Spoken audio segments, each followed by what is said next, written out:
मौसम गर्मा में मुल्क के मुख्तलिफ रियासतों में नदियों के सूखने से जहां अवाम परेशान है, वहीं जानवरों को भी पीने के लिए पानी भी नहीं मिल रहा है। जबकि वहीं बेंगलुरु के नेशनल पार्क में जानवरों के लिए पानी के बेहतर इंतजाम किए गए हैं। वहीं नेशनल पार्क आने वाले सयाहों के लिए भी बेंगलुरु के नेशनल पार्क में जगह जगह पानी का इंतजाम किया गया है।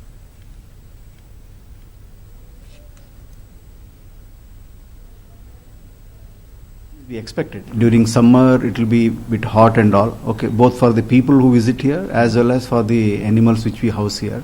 So we did an exercise in the month of February itself. So what we did is that what water resources we have, okay, to tell you that we have got water resources in the form of borewells and then natural tanks. So these are the two main resources we have. So during February month itself, what we did is that we did what is called as water budgeting. Okay. So water budgeting essentially means that how much water is required for the animals, for the visitors, and for the animals' personal consumption, and for the cleaning of the cages and other things.